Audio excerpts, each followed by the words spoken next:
Hello, everybody. My name is John. I'm a grateful recovered alcoholic. Hey, John. All right.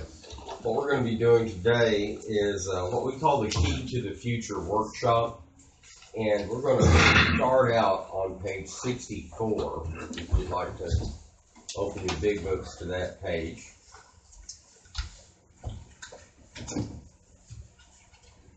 And on page 64, first full paragraph, it says, "Therefore we started upon a personal inventory.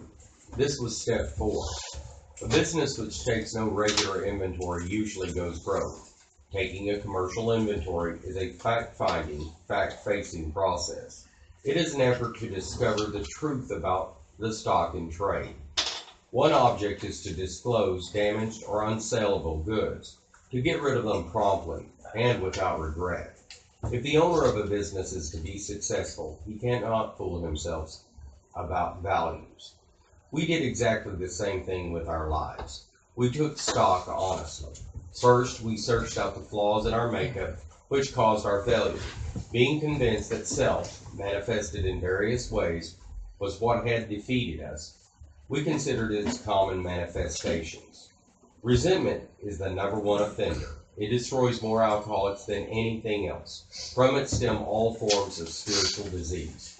For we have not only been mentally and physically ill, we have been spiritually sick.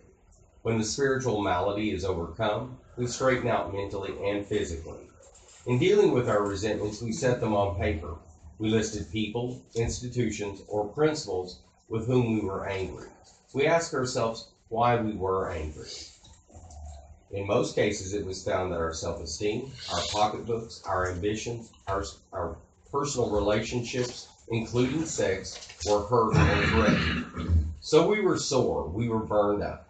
On our grudge list, we set opposite each name our injuries. Was it our self-esteem, our security, our ambitions, our personal or sex relations which had been interfered with? Okay, we're going to discuss a little bit of what we talked about here. First and foremost, this tells us that we've got to take an honest look at our lives. It's a fact-finding and fact-facing process. So that means there's going to be some work involved to find out the facts about our lives and really face those things clearly and definitively. We're looking for, as it says, damaged or unsaleable goods. Something that's not going to work in our life. And it's kind of like if we had a bread store and we had some moldy bread on the shelf. It's not sellable. It's not going to work. We need to get rid of it. The next thing we look at is we honestly look at our flaws. What flaws in our makeup had caused our failure? Well, what kind of failure are we talking about? I'm still alive. I'm breathing. Are we talking about financial failure? Well, it tells us on page 52, if you want to flip over there, what we're talking about. And in that, I guess it's second full paragraph. And I'm just going to kind of jump in on the second sentence there, where it says, "We were having trouble with personal relationships. We couldn't control our emotional natures. We were a prey to misery and depression. We couldn't make a living. We had a feeling of uselessness. We were full of fear. We were unhappy. We couldn't seem to be of real help to other people. Was not a basic solution of these bedevilments more important than whether we should see newsreels of lunar flight? Of course it was." And I'll explain real quickly. On the preceding page, it talks about how excited we get about things like flight to the moon and big advancements. And it's making a point here, isn't just getting our life straight more important than all that external stuff? If I'm not a prey to misery and depression, if I can control my emotional nature, if I don't have trouble in my personal relationships, isn't that much more important than whatever is going on outside of me? When I'm comfortable with people and I'm comfortable with my emotions. So really what this is talking about when it says on page 64, the things that had caused our failure, we're talking about failure in personal relationships. We're talking about being a prey to misery and depression. I mean, it doesn't matter what you've got in this world. If you're depressed or miserable, it really doesn't matter if you wake up in a mansion depressed. It doesn't matter if you drive a Corvette depressed and you're ready to drive it off a cliff. It doesn't matter if you have the prettiest wife in the world if you're angry at her. Taking out your frustrations on her. So that's what this is getting to here. So it tells us that we need to search out these flaws. Well, what are these flaws? Well, there's a pretty comprehensive list that we provide you that actually goes back to a list that a man named Clarence Snyder that started the first AA group talks about. It includes things like anger. It includes things like laziness, self-condemnation. Those are our flaws. Arrogance, pride, jealousy. Those are our flaws. These things don't add anything to our life. Have a good day, bud.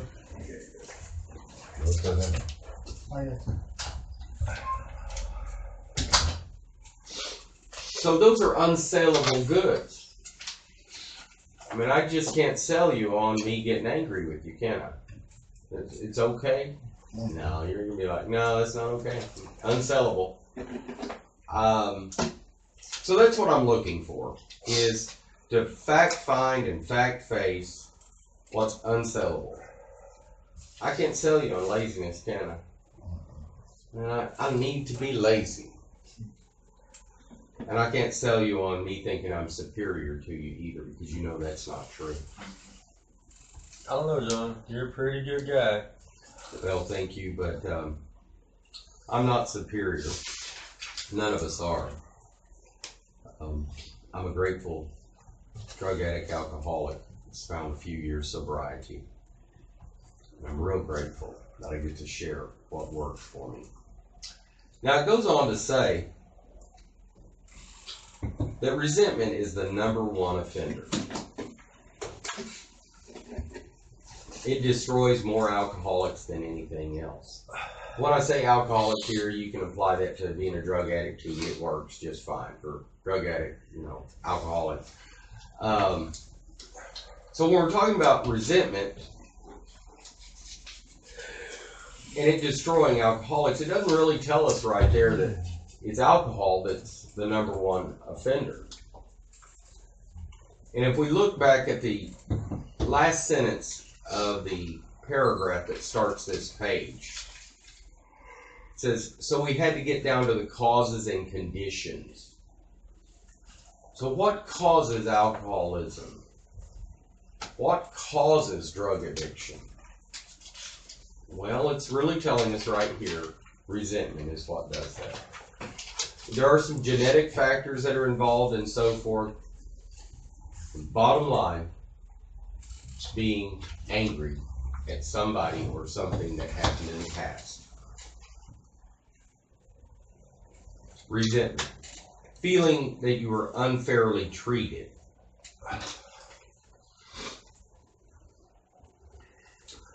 Okay.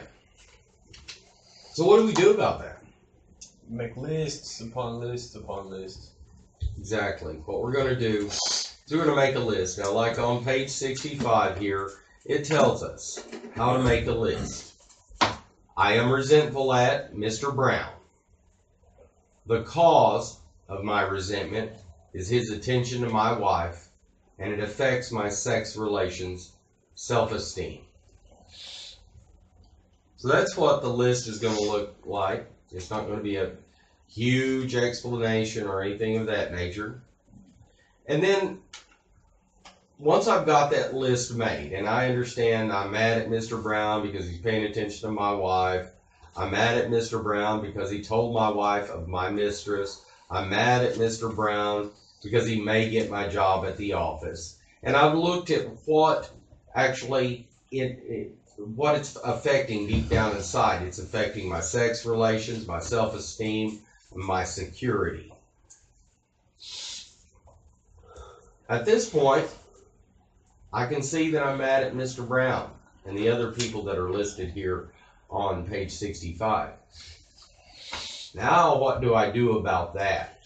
That becomes the big question, because I've kind of known I was mad at Mr. Brown. I've been thinking about him while I'm going to sleep at night. You know, that son of a gun told my wife about my girlfriend. I'm upset. Doing some strange things. Going to sleep thinking about it, waking up thinking about it. Thinking about what I'm going to do. Well, in most cases, we have some ideas of harming that other person in one way or another. Maybe talking badly about them, or maybe physically harming them. But that doesn't help. That just fuels the fire. So on the next page, page 66, we look at the first paragraph. It says, "It is plain that a life which includes deep resentment leads only to futility and unhappiness. To the precise extent that we permit these, do we squander the hours that might have been worthwhile. But with the alcoholic, whose hope is the maintenance and growth of a spiritual experience, this business of resentment is infinitely grave. We found that it is fatal, for when harboring such feelings, we shut ourselves off from the sunlight of the spirit. The insanity of alcohol returns, and we drink again. And with us, to drink is to die. If we were to live, we had to be free of anger. The grouch and the brainstorm were not for us. They may be the dubious luxury of normal men, but for alcoholics, these things are poison." So we're going to look at what that just told us. It's plain. That means even a little child can understand this. If you're angry, mad, resentful, you're not happy. You're not doing well. And it's going to lead to this futility that life is just not going to seem like it's worth living. It says we're permitting this to happen also. It says, to the precise extent that we permit these, do we squander the hours that might have been worthwhile. Squandering is, like, I know that time has value, but I'm just wasting it anyway. Gives us a couple of death threats here. It says it's infinitely grave. And if the insanity of alcohol returns, we are going to drink and we're going to die. It says we have found that it is fatal. So in this one paragraph, it's told us that you've got a fatal illness 3 separate times.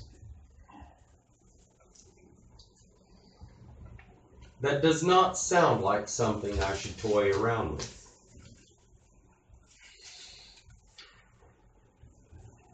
Goes on to say,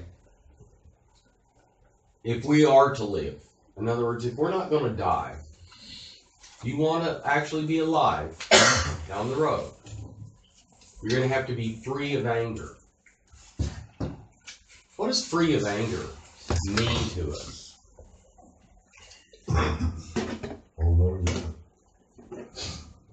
Okay. Anybody else want to comment? Free of anger. You be able to control it. You do something bad happens, like, you don't get mad at somebody. Like, my first reaction usually is to hit someone. You know, that's not being free of my emotions. That's, you know. Okay. So not hitting, not acting out. Not letting it affect you personally too. Well, I'll tell you what a misconception in the world is that I see a lot. And a misconception around some of the groups is that anger is after we've acted out on an emotion. And quite frankly, that's what this is trying to point out here. It's the emotion that's the dangerous thing. I don't actually have to act out on it for it to kill me. If I'm angry for a day or two, there's a pretty good chance I'm going to reach for some kind of chemical to alter that mood of anger. Once the craving kicks in and I start using that chemical more and more, there's a very great likelihood that I'm going to die from that. Now, I may not die this month or this year. It may be 9 years from now when they find me in that trap house, dead. Or when they find me in that alley, dead. The quality of life that I lived in my addiction is more scary to me than death is. I'd rather die than live like I lived the rest of my life. Well, that's true also. The actual life itself is it's continued suffering of an extreme degree. You usually are around friends that steal your things. You're around people that will hurt you. I know that I've personally experienced a lot of those things. I've been stabbed. I've been kidnapped. I went through, just a tremendous amount of violence being in that world that I was in. So good point there, Matthew. However, whether you get killed by a shank or whether it's an overdose, you end up dead. And I think that's what this is telling us. And yeah, sometimes that anger will get you killed pretty quick. One time I got hit in the head with a pipe wrench because I was angry. And it was a pretty bad deal. And I'm lucky I lived through it. Well, we don't have to live that way. But we do have to follow the directions that are in this book.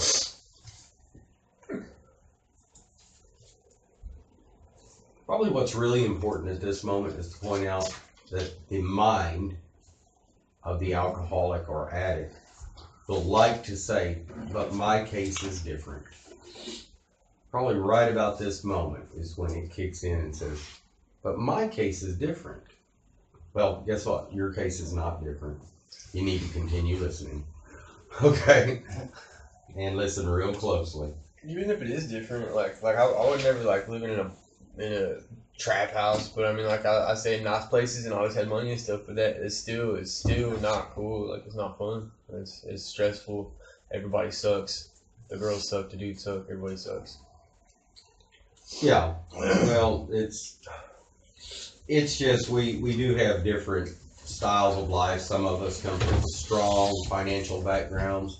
Some of us come from rather impoverished financial backgrounds, things like that. But the case is not any different than it is for the person with cancer. Doesn't matter how wealthy you are, if you've got cancer, you've got cancer. Or how poor you are, if you've got cancer, you've got cancer. The reality is we've got a disease. Now, how do we know we have a disease before we go any further? And that's a rhetorical question, so I don't expect you to answer.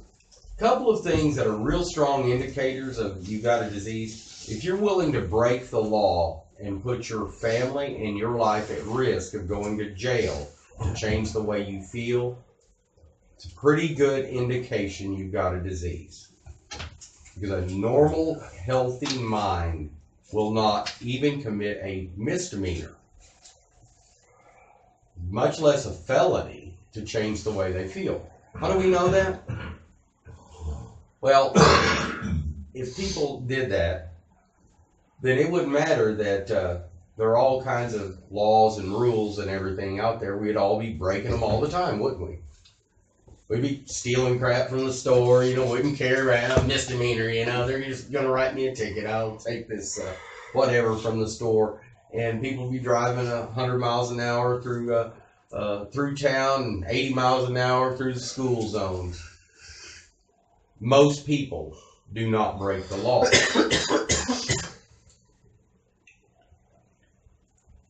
That's why laws work, right? External laws. So, if we go buy a sack of weed, there's something wrong with us mentally. Whether weed is bad or not, and I know there's a controversy out there about bud, but there's something, we've got a mental illness that's pretty severe when we're willing to break the law to change the way we feel. It's, you know, I remember back in my weed smoking days, I thought it was just fun and games and stupid laws, right? That's mentally ill. I was mentally ill. It's not, they're not, whether I agree with the laws or not, they're the law. And those guys are the guys with the guns and badges that can take me to jail for breaking the law. And no person in their right mind would risk a gun and a badge and going to jail to have a sack of weed in their car. So give that some real thought there about the nature of this mental illness that we have. And it is a mental illness. It told us on the preceding page that we've not only been mentally and physically ill, we've been spiritually sick, right? We're mentally ill.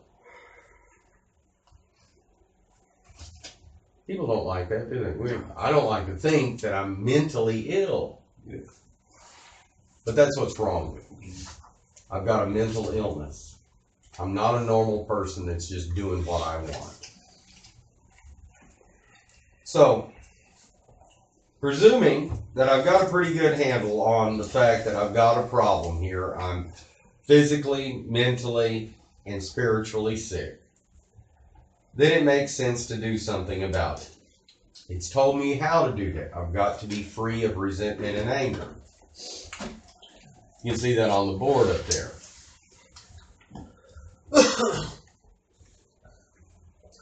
Now this next paragraph, it says, we turn back to the list. So after we've made the list, we've looked at the list thoroughly, we look at it again.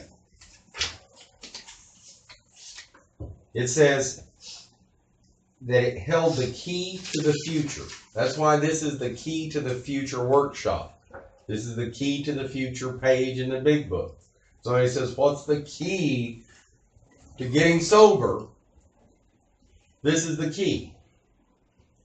If they say something else is the key, just remind them, this is the key. This is the key that unlocks the door to sobriety and sanity. And we're going to read about what that key is. Well, we turn back to the list where it held the key to the future. We were prepared to look at it from an entirely different angle. Entirely. That's an important word. We're going to look at these people that we're angry at from an entirely different angle. So we're going to turn back to the list just like it told us. So go back to page 65. We're back at the list. Of course, this list will contain your name, the people you feel have wronged you, and how they affected you. But in this case, we've got Mr. Brown here. And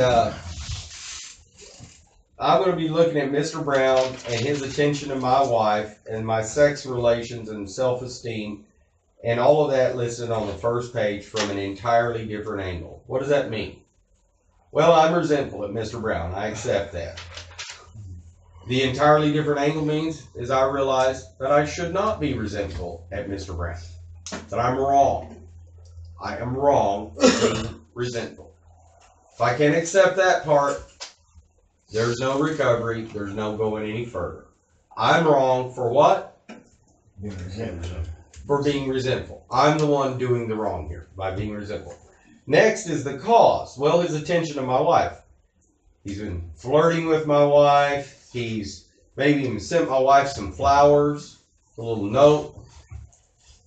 Hope life gets better for you. Love, Mr. Brown. I didn't know that dude. Okay.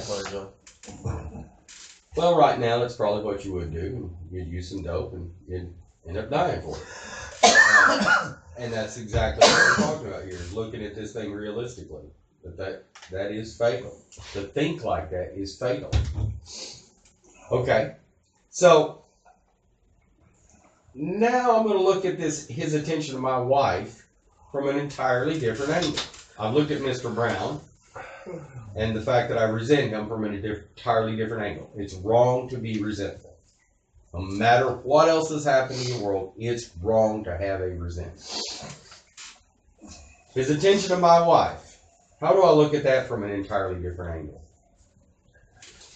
Well, obviously, Mr. Brown is giving my wife attention because I'm not giving my wife attention. I've let my relationship falter.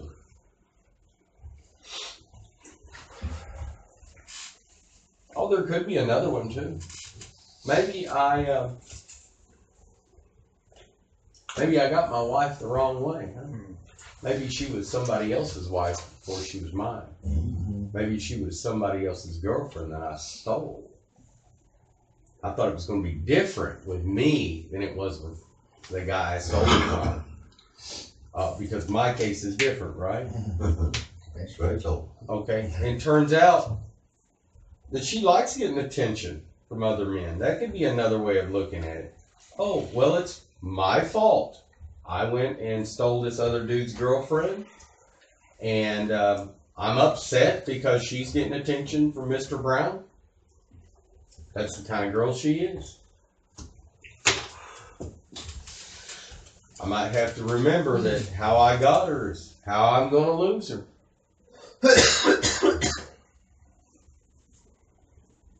So those are really the couple of options that we have here. Either I've got a woman that I got the wrong way, or that I'm not showing a good woman the attention she deserves, and therefore leaving a door open for Mr. Brown to pay attention to her. So I'm looking at it from an entirely different angle. I'm not looking at it like I've done everything right. I stole that woman fair and square from that other dude, and thought she was going to change her ways when she got with me, and I'm going to be able to neglect her on an ongoing basis, and no other guy's going to step in my shoes. You see, I look at what my mistake is. In that scenario, we can see I would have made several mistakes. And this has nothing to do with her or Mr. Brown. They're only doing what's natural to them. Okay? And then I look at, well, it's affecting my sex relations. I really like having this woman in my life for sex. And, she was pretty good looking, so, it made me feel better having my little trophy wife with me. Or whatever the case may be, I can look at that. But what I'm doing is looking at it from an entirely different angle.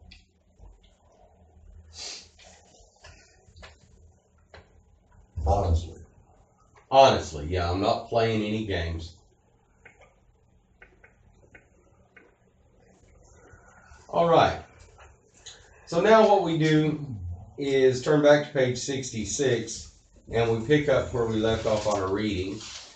And it says, we begin to see that the world and its people really dominated us. In that state, the wrongdoing of others, fancied or real, had the power to actually kill. How could we escape? We saw that these resentments must be mastered, but how? We could not wish them away any more than alcohol. Okay. The world and its people dominate us. I promise you. You do something like go take something out of the store, there's a good chance a local police officer will come and dominate you right to the jailhouse, right?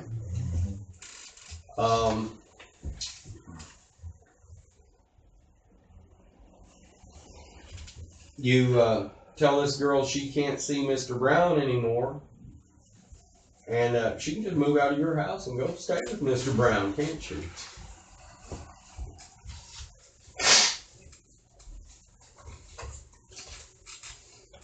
So it also goes on to tell us that whether we're imagining the problem, fancied, that's what fancied means. We're at the bottom of page 66 right now. Whether my resentment is fancied or real, so it doesn't matter if it's imagined or something that's actually happening, it actually has the power to kill. Well, there's another death threat, guys. It's going to kill us to have these resentments.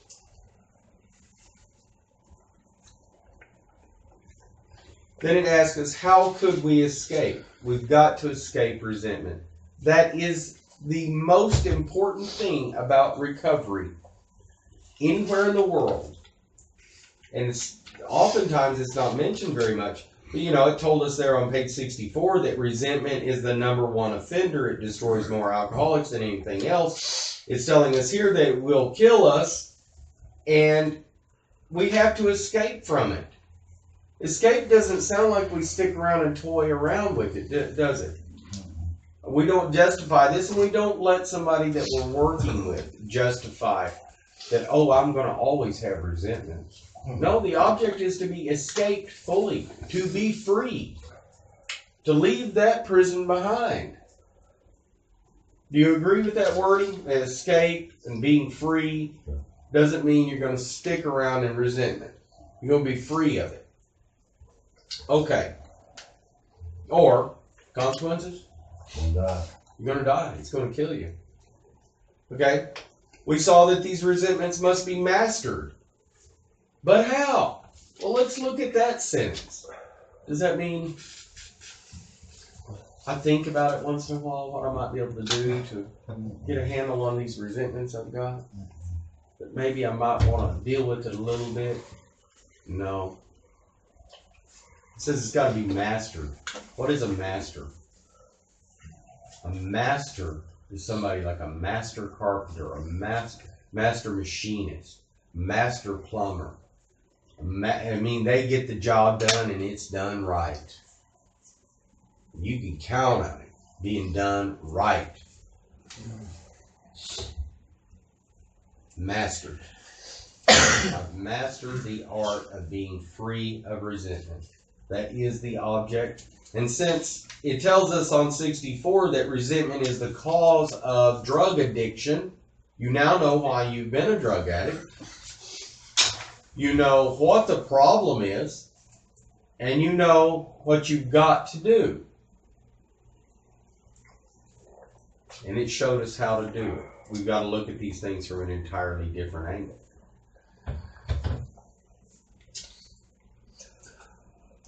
But emotions are pretty tough, aren't they? I could say all that. I'm in the throes of resenting and being angry at people. It's like, that sounds noble and all, but I'll tell you what, I'm still going to hit him in the head with a baseball bat. I wish that I were you, but I'm not. I'm going to hurt that person. So, how do we master it? Well, we have put our list down. And it's going to tell us right now what we've got to do. Because it says we couldn't wish them away any more than alcohol. So this is our course. We realize that people who wronged us were perhaps spiritually sick. Though we did not like their symptoms, we're on page 67 right now, and the way these disturbed us, they, like ourselves, were sick too. We ask God to help us show them the same tolerance, pity, and patience that we would cheerfully grant a sick friend. When a person offended, we said to ourselves, "This is a sick man.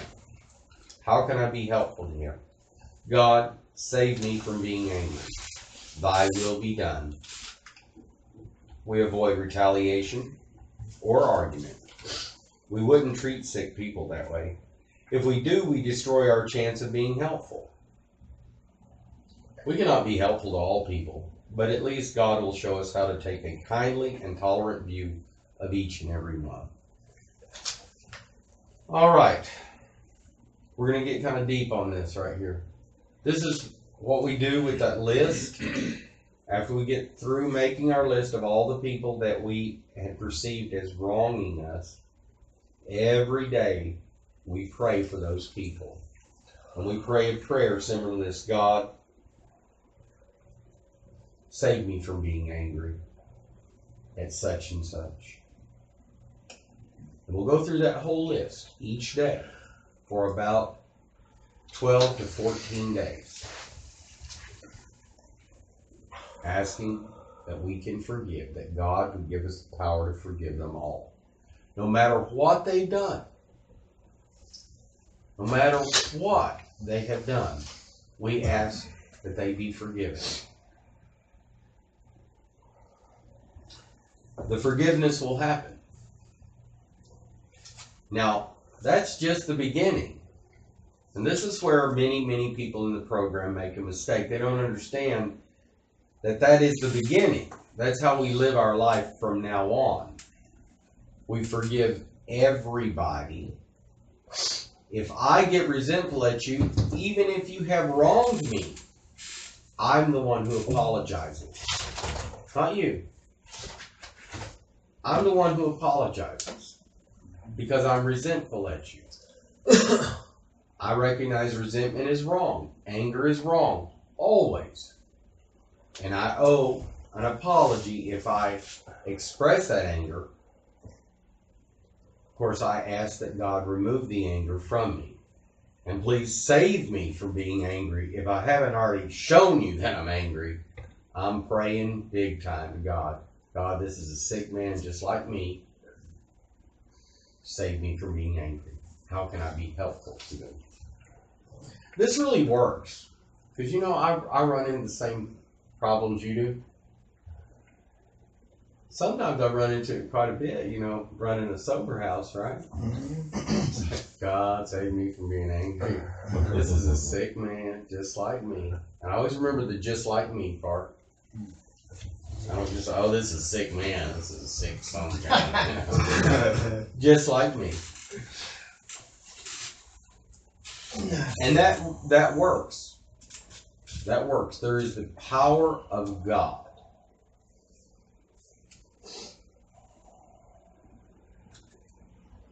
Now, I know you may have had your doubts about God. I know you may have had honest about God. Well, that's only natural, actually. Did you know that? That every human being that has been taught the gospel goes through a phase where they will doubt it. And then they outgrow the doubt. That's part of the process. It's kind of like going a little deeper. That, you know, you believe it, and then you're like, is this for real? You know, and then you got to check it out again, and then you come back to believing it. That's a natural process. Now, some people get stuck in the doubt phase, and that's many of us. That's many of us. And so that's part of it, too. We get over the doubt phase, but we don't do that by snapping our fingers. What we do is by using God and letting Him demonstrate in our lives what He can do. And then after He's demonstrated what He can do, it becomes increasingly more difficult to deny His existence or to doubt His existence. Now, I don't know if you'll ever fully understand the guy who created the whole universe. It'd be cool if you did, but I doubt we're ever going to fully understand. But we can see His evidence in our own lives and the lives of others. Okay, then it comes back down here. We're talking about that darn old list again. It says, referring to our list again. So this is what? The third time we're looking at the list. Putting out of our minds the wrongs that others have done, we resolutely look for our own mistakes. It doesn't say our part. Please do not use that our part. I got to look at my part. Because the minute you say my part, what are you really saying on a subconscious level? They've got a part too. Wasn't all my fault. It's like a built-in excuse. Covert. Built-in. Would you read that again? What? Read that again. I don't want to find it in my book. Okay, it's on page 67. It's the third full paragraph. It says, referring to our list again, putting out of our minds the wrongs others had done, we resolutely look for our own mistakes. Where had we been selfish, dishonest, self-seeking, and frightened. You'll notice a theme through the book is there are 4 things that are the roots of all of our problems, and that's selfishness, dishonesty, self-seeking, being frightened, that type of resentment and fear and so forth are the basis of our problems. He goes on to say, though a situation had not been entirely our fault, we tried to disregard the other person involved entirely. That's why I just told you, don't say my part, because you're not disregarding the other person entirely. Say my mistake. Remember, you're working with a diseased brain that wants to make your life a suffering, miserable mess. And it's like Matthew said a minute ago, he's not so worried about dying, because truthfully, dying is a bad thing. But our disease wants us to suffer for like 30 years and then kill us and lose everything of value. Our mom, dad, brothers, aunts, uncles, children. I mean, just keep on, letting you get a little bit and then just ripping it out again. Letting you get a little bit, ripping it out again. Letting you get a lot. Being sober for 5 years and then just bringing you to your knees one more time. This disease is hideous. It wants long-term suffering. It really doesn't want to kill you. Because, see, your disease is almost like another personality. It doesn't want to die. It just wants to cause you long-term suffering. And So he's going to figure... do as much damage as possible to the people who love you, too. Oh, yeah. It wants to hurt them. So really, it wants to put this disease on everybody around you. So it's a hideous disease from that perspective. Now, it's seeking any angle to get you. Like, I heard people talking just recently, as I've heard many, many times before. Is it okay for me to smoke some weed? No. I know. I don't know. Let me answer that for you. I like your answer. Right up. And I've been doing cocaine, and I mean, isn't it okay for me to do the weed? Well, when you've got a disease that wants to destroy everything, and there's only a small chance that it would lead you back to your other drugs. Yeah. That small chance is not worth it with something as fatal and devastating as this. Now, when we look at this,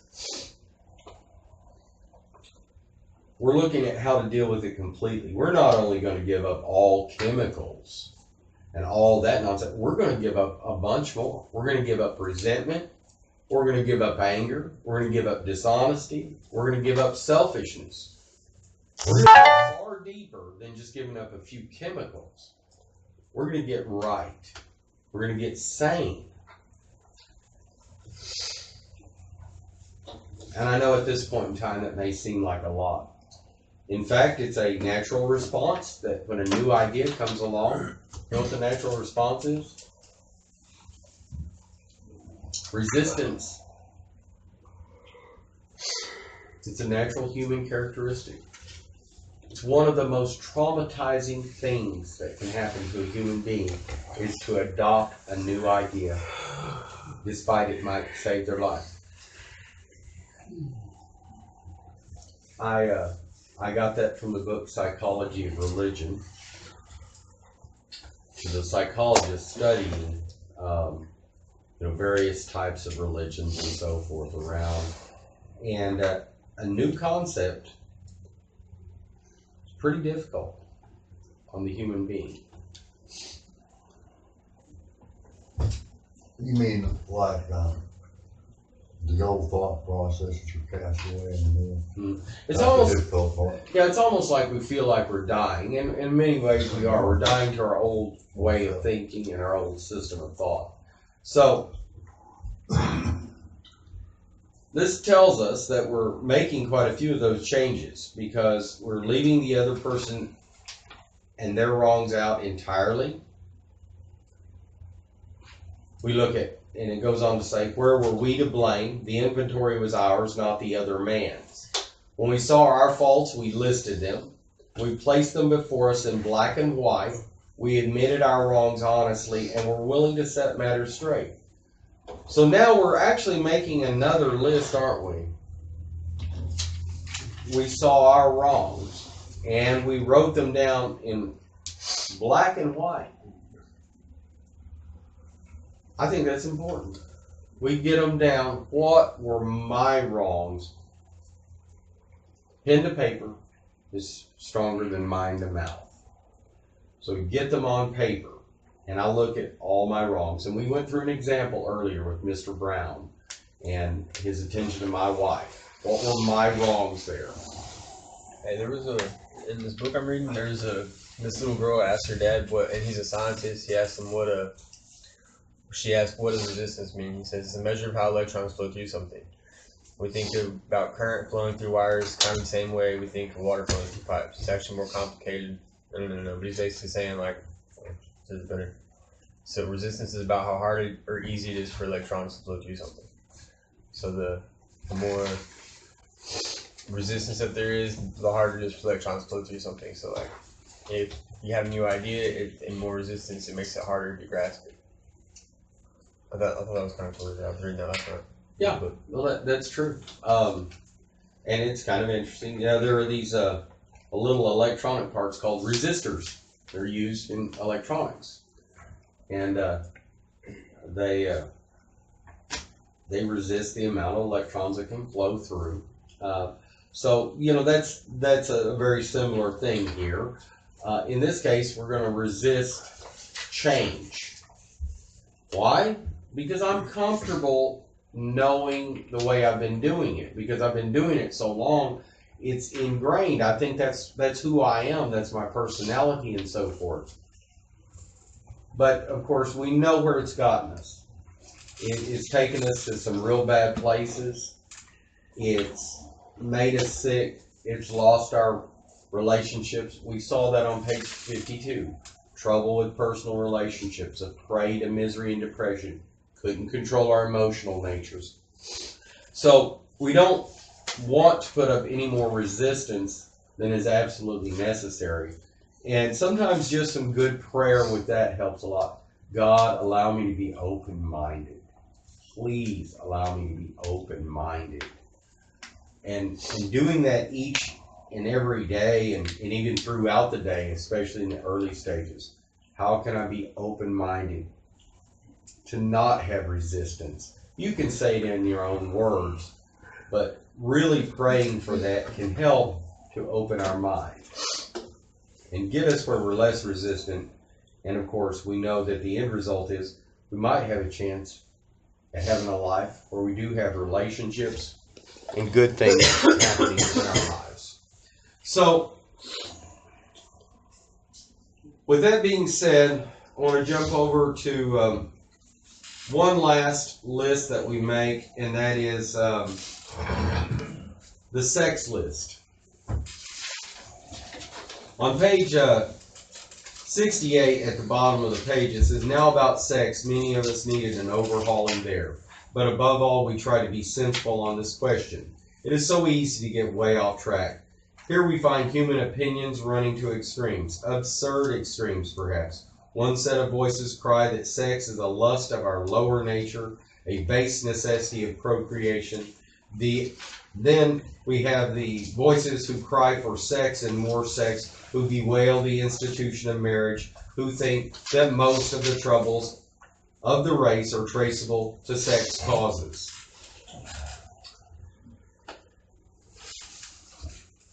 We try to avoid going to extremes on this.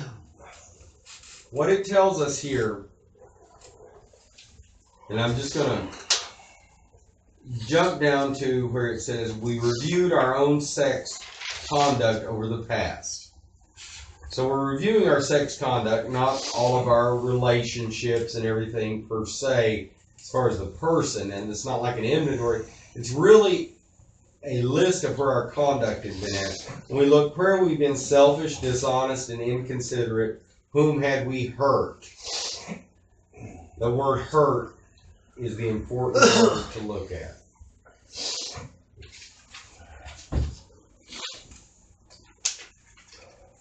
Very, very important.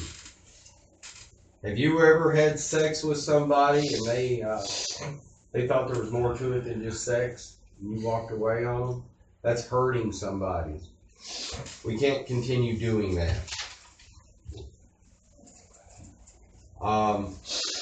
So that's really the question. There's a lot of people that give us strange, absurd advice. It just told us that, right? Like some people say, well, it's okay to have sex with a prostitute because she's a professional, it's not hurting her. Personally, to me, that's one of the most hurtful things I could do, is somebody that's in a vulnerable situation, that is weak, that's having to make her living by doing something that she despises, and most of them do, and to buy into that. I know I'm not going to stamp out prostitution, but for me, that's going to cause me to get drunk. Now, for some guys, it's perfectly fine. That's how they, like, well, she's a professional, you know.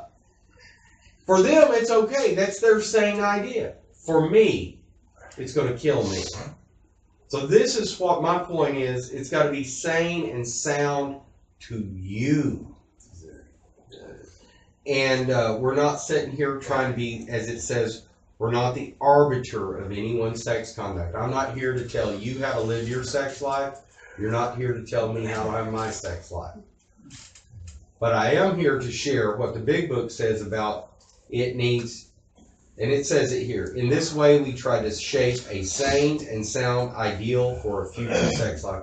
Sane means that it's going to not create a mental illness in me. It's not going to create misery, depression. It's not going to create troubles with my personal relationships.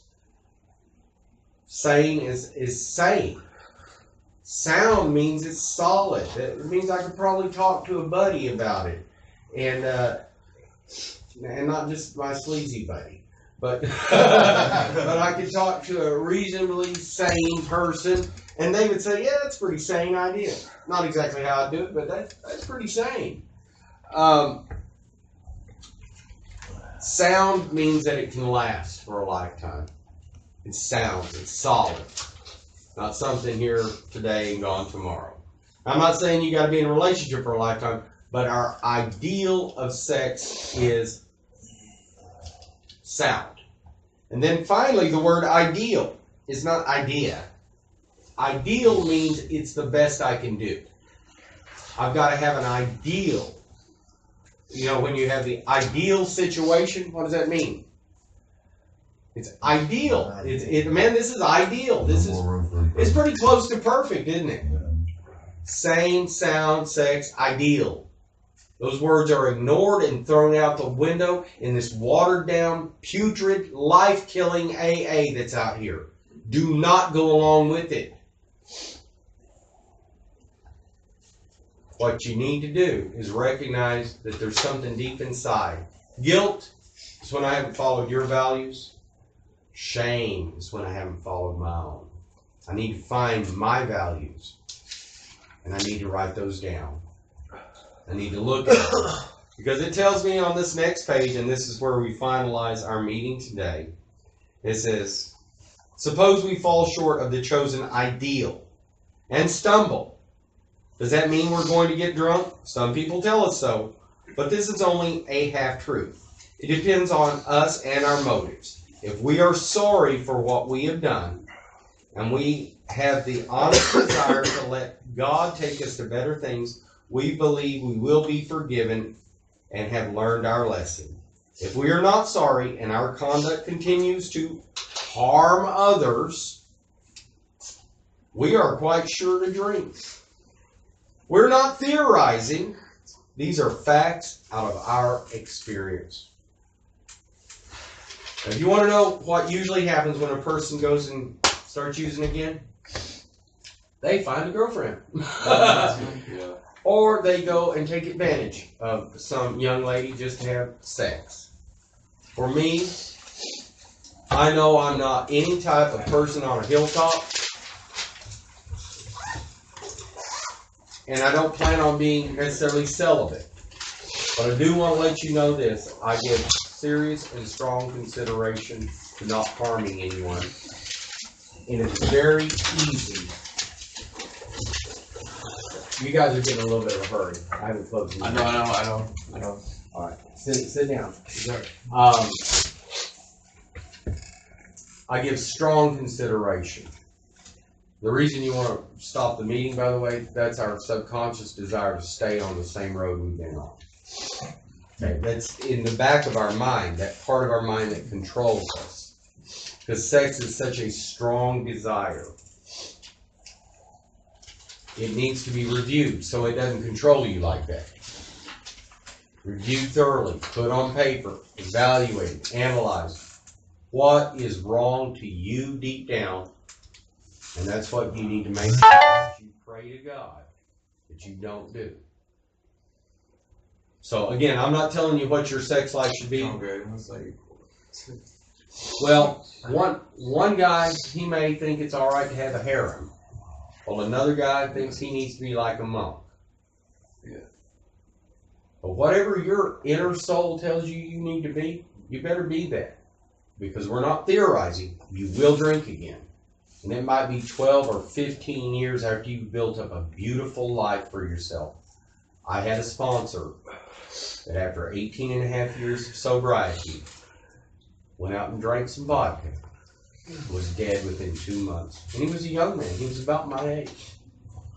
Poisoned himself. After 18 and a half years. That's older than Jaron is. Actually, Jaron's 19 now. Okay, but think about that. All right, well, gentlemen, that's our meeting for the day. Hello, everybody. My name is John. I'm a grateful recovered alcoholic. Hey, John. All right.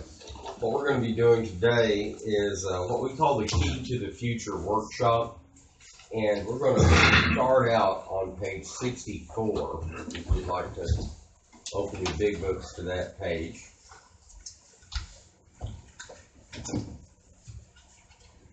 And on page 64, first full paragraph, it says, therefore we started upon a personal inventory. This was step 4. A business which takes no regular inventory usually goes broke. Taking a commercial inventory is a fact-finding, fact-facing process. It is an effort to discover the truth about the stock in trade. One object is to disclose damaged or unsaleable goods, to get rid of them promptly and without regret. If the owner of a business is to be successful, he cannot fool himself about values. We did exactly the same thing with our lives. We took stock honestly. First, we searched out the flaws in our makeup, which caused our failure, being convinced that self, manifested in various ways, was what had defeated us. We considered its common manifestations. Resentment is the #1 offender. It destroys more alcoholics than anything else. From it stem all forms of spiritual disease. For we have not only been mentally and physically ill, we have been spiritually sick. When the spiritual malady is overcome, we straighten out mentally and physically. In dealing with our resentments, we set them on paper. We listed people, institutions, or principles with whom we were angry. We asked ourselves why we were angry. In most cases, it was found that our self-esteem, our pocketbooks, our ambitions, our personal relationships, including sex, were hurt and threatened. So we were sore, we were burned up. On our grudge list, we set opposite each name our injuries. Was it our self-esteem, our security, our ambitions, our personal or sex relations which had been interfered with? Okay, we're going to discuss a little bit of what we talked about here. First and foremost, this tells us that we've got to take an honest look at our lives. It's a fact-finding and fact-facing process. So that means there's going to be some work involved to find out the facts about our lives and really face those things. clearly and definitively. We're looking for, as it says, damaged or unsaleable goods.